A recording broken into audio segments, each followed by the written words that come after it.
soy Silvia Britos, soy psicóloga. Hace 20 años que estoy trabajando en la prevención del suicidio. Hice mi carrera en la USAL, en la sede de Bahía Blanca, en la Universidad de Salvador. Estoy haciendo actualmente la maestría también en la Universidad de Salvador y la investigación sobre la problemática suicida.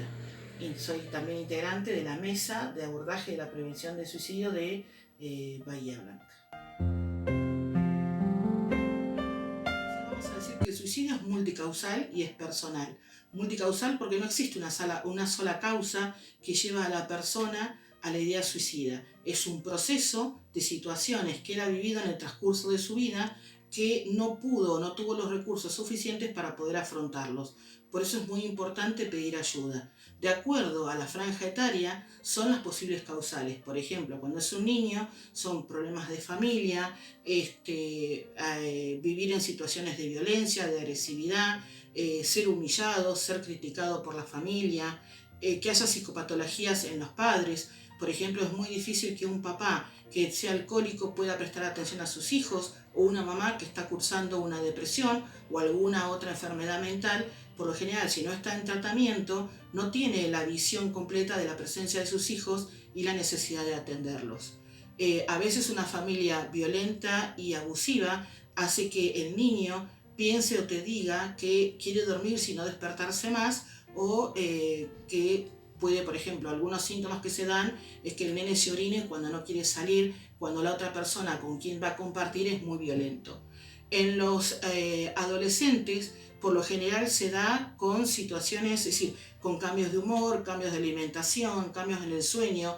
Todos esos cambios nosotros los vamos a relacionar con cómo era antes el adolescente. Estos no son indicadores o un protocolo exacto de que si la persona hace esto, tal o tal cual cosa, va a tener un intento de suicidio. No, nosotros tenemos que evaluar cómo ha vivido esta persona ese momento, cómo es su historia, cómo ha resuelto los conflictos, cómo trabaja la familia, qué contención tiene, qué apoyo, qué red de contención tiene, ¿sí? Y también uno de los riesgos muy grandes, tanto en niños como en el adolescente, son los intentos previos o intentos dentro de la familia.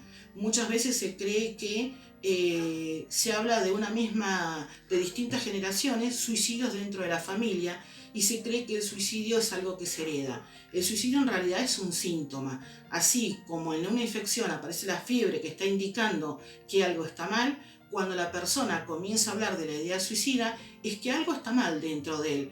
Y no hay que tomarlo como un chantaje o como una amenaza. Es una señal de alerta que te da la persona, que es para tomarlo con mucha seriedad y creerle. Y la única persona que puede evaluar que esa persona está en riesgo inminente o no es el profesional de la salud, nadie más. Y en el adulto está relacionado con las vivencias vitales, con los cambios, por ejemplo, de jubilarse o de perder su trabajo, o problemas económicos, o problemas que tienen que ver con la pareja. Hay un montón de conflictos que se pueden dar en distintas etapas, pero nunca son estancas unas de otras. Siempre está en relación a toda la historia de vida. Por eso es muy importante el inicio de la vida y la crianza que tiene ese niño para poder crecer fortalecido en forma sistemática y gradual, y aceptar el compromiso de cada consecuencia que tiene, las decisiones que él toma o deja de tomar, lo que hace o deja de hacer. Entonces, la familia, que es el primer sostén, es importantísimo. La escuela también, y existen otros grupos que son de sostén, que puede ser el grupo Scout, puede ser el grupo de la parroquia, puede ser lugares donde ellos comparten con sus pares distintas situaciones, y ahí se ven fortalecidos y contenidos. Sí, estas señales de alarma están relacionadas, como yo decía hoy, con los cambios de comportamiento, de humor, de alimentación, las quejas somáticas, es decir, me duele esto, me duele aquello. A veces vemos, por ejemplo, que un joven está tratando de ingresar a la universidad y vos ves que cada vez le cuesta más concentrarse, retener la información, o le cuesta caminar o camina más lento. Una vez tuve la oportunidad de ver a una joven cómo le costaba subir las escaleras, y ella estaba luchando con el curso de ingreso. Había desaprobado el primer curso de ingreso y estaba por rendir el segundo. Entonces, en algún momento yo le pregunté por qué le costaba tanto caminar, si era la situación que estaba viviendo que no podía afrontarla y no podía avanzar. Entonces, en ese momento había que detenerse, reevaluar la decisión que ella había tomado y ver qué recursos se podían buscar para reafirmarse y poder aprobar. ¿Era necesario conseguir profesores de apoyo? ¿Poder estudiar con sus compañeros? Bueno, era necesario porque solo no podía y el perfeccionismo hacía que esa persona creyera que podía estudiar solo porque no quería perder tiempo. En realidad pudo evaluar y disminuir su autoexigencia trabajando en grupos.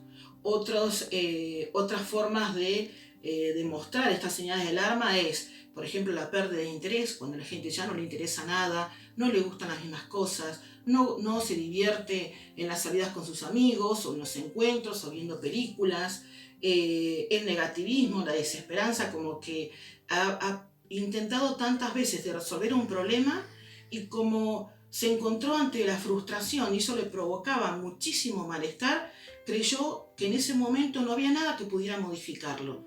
Y quizás desde la mirada de uno, encerrada en esa posición, no existe una resolución de conflicto. Entonces ahí está cuando uno con un par o con un profesional puede hablar de este tema y aprender a mirarlo desde otro lado, desde otra mirada y empezar a ver alternativas.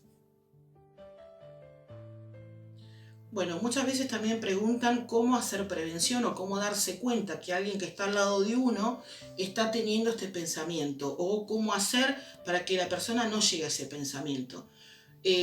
Mayormente con los niños, los adolescentes y también los jóvenes, yo suelo trabajar desde los factores protectores, en lo que es la psicoeducación y poder levantar y aumentar esas fortalezas que tiene el ser humano. Por ejemplo, trabajar la autoestima, las dificultades para comunicarse con los demás, habilidades sociales, habilidades de comunicación, inteligencia emocional, resoluciones de conflicto, cómo evaluar un problema, la importancia del apoyo familiar y el apoyo de sus pares.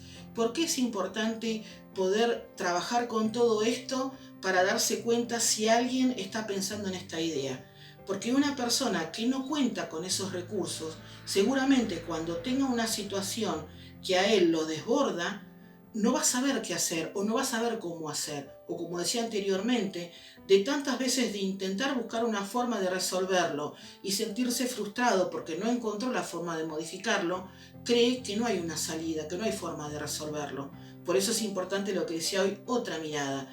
Estos factores son importantísimos y yo los suelo trabajar muchos con los niños, porque por ahí en algunos templos, en algunas capillas, me piden que haga un encuentro con los jóvenes que están haciendo catequesis. Son chicos de 13 a 14 años y de 15 a 17. Entonces, cuando yo voy a hablar con esos jóvenes, lo primero que les pregunto es por qué ellos pidieron un encuentro o una charla sobre este tema. ¿Qué consideran ellos que puede estar relacionado con lo que ellos están viviendo con la problemática suicida? Entonces ellos empiezan a contar qué es lo que cuáles son las problemáticas que tienen, qué es lo que les pasa. Entonces, cuando ellos empiezan a responder, yo empiezo a anotar en el pizarrón, en una pizarra, cuáles son las preguntas. Por ejemplo, ¿qué hago cuando mis papás se pelean? ¿Cómo puedo hacer cuando en la escuela me molestan? ¿Qué pasa si mi familia es muy violenta? ¿Qué pasa si quiero hacer una cosa y mis padres quieren que estudie otra? Cuando mis padres me utilizan a mí para que yo sea el intermediario de ser el mensajero de ellos, o tener que encerrarme cuando mi papá golpea a mi mamá. Entonces, justamente esas preguntas que ellos nos hacen, qué hacer en esas situaciones, son lo que nos dan las herramientas a nosotros para ver qué tenemos que hablar con los chicos. La idea no es pararse adelante de un grupo de personas y empezar a hablar desde la teoría, sino preguntarles qué quieren saber para poder responderles. Y ahí no estamos hablando de suicidio, ahí estamos hablando de prevención y promoción. ¿Por qué? Porque estamos dándole herramientas a los chicos para que puedan afrontar las distintas dificultades. Anteriormente yo hablaba de la importancia de poder creerle a la persona lo que dice. Yo dije que el suicidio, la idea suicida, era un síntoma, no era una enfermedad, y que te estaba alertando que algo estaba mal y la importancia de creerle. Y recién hablaba sobre el miedo, ¿sí? Entonces, cuando alguien con el quien vos estás charlando, estás tomando mate, estás compartiendo, estás estudiando, te dice de golpe, vos sabés, yo no, la verdad no doy más, no puedo seguir luchando, no veo futuro, no le encuentro una salida, no puedo resolver mis problemas, ¿para qué seguir adelante? ¿Para qué seguir viviendo? Entonces, esa pregunta te impacta, te asusta y a veces no sabes qué responder.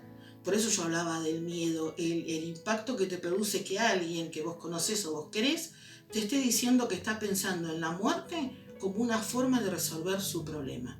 Entonces ahí nosotros hablamos de los criterios para poder escuchar a alguien. Primero y antes que nada, escucharlo con respeto. Creerle, porque lo que la persona te está diciendo es la forma en que percibe su vida y percibe sus problemas. No interrumpirlo mientras habla.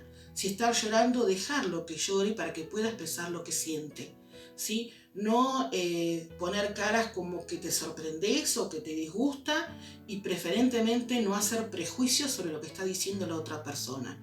Y cuando la persona termina de exponer sus motivos o sus razones, porque nosotros cuando alguien nos dice que está pensando en morirse, le vamos a repreguntar con lo que dice. ¿Por qué vos me estás diciendo que estás pensando en morirte? Y la persona empieza a responder. Entonces lo dejamos que hable, lo escuchamos, respetamos lo que está diciendo, le creemos y después empezamos a hablar con él. ¿Y vos creés que existe la posibilidad de resolver esto de otra manera? Y si pidiéramos ayuda a alguien que sea especialista en esto, ¿no encontraríamos otra alternativa? Y otra de las cosas que se presenta es que por lo general te piden que guardes el secreto. En ese momento, cuando alguien te pide guardar el secreto, yo les digo, en la confianza que vos me estás dando, yo te pido que me dejes, que me autorices a buscar ayuda. Porque para mí no es lo mismo que vos estés bien o que estés mal. No es lo mismo que estés vivo o que estés muerto.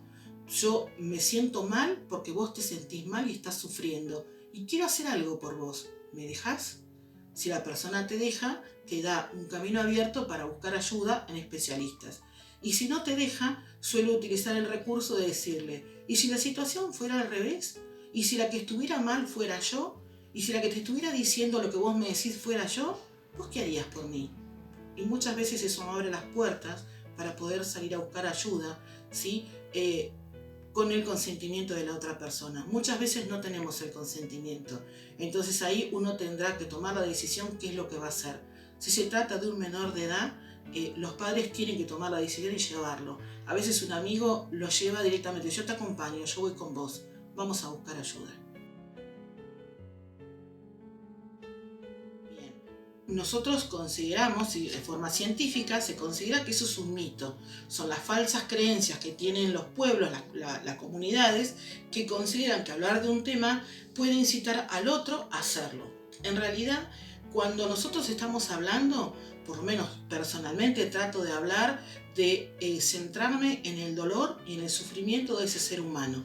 Yo no estoy cuestionando su salud mental, yo estoy diciendo que esa persona la está pasando mal desde su perspectiva, desde su percepción, está sufriendo. No encuentra formas de resolverlo y se encuentra en un túnel sin salida.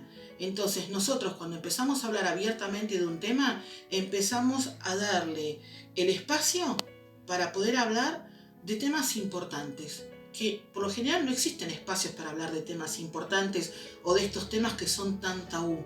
Entonces, cuando uno empieza a hablar, empieza a naturalizar el hecho de poder decir, estoy mal, en algún momento pensé en esto. Entonces, después de la jornada, se le da un espacio para que la gente pueda entrevistarse en forma individual, para que no se exponga frente a todo el público, ¿sí? Y consultar con el profesional qué es lo que le está pasando. Entonces, uno en ese espacio que le da, que le brinda, le permite hablar. En la medida que la persona empieza a hablar, empieza a sentirse mejor, empieza a sacar todo eso que lo presiona y tiene adentro, todo eso que lo preocupa, y empieza a encontrar a alguien que lo escucha, que lo respeta y que le importa lo que le pasa, ¿sí? Entonces, muchas veces el hecho de hablar en público, uno tiene que ser muy cuidadoso qué es lo que dice y cómo lo va a decir para no herir la susceptibilidad de la persona si la está pasando mal. Nosotros no tenemos que mirar desde arriba como si fuéramos jueces y el otro fuera una persona que es, por ejemplo, se dice normalmente es un loco. No, Eso es algo que se utiliza, es un prejuicio. El prejuicio significa que es desconocimiento. Si nosotros queremos hacer prevención, primero tenemos que saber qué es el suicidio, qué es lo que lo puede causar en esa multicausalidad que hay, cómo se puede ayudar, cómo hay que escuchar y dónde pedir ayuda. Entonces, eso es realmente lo que uno le puede ofrecer al otro ser humano desde el lugar que uno tiene como persona, como ser humano y como cristiano.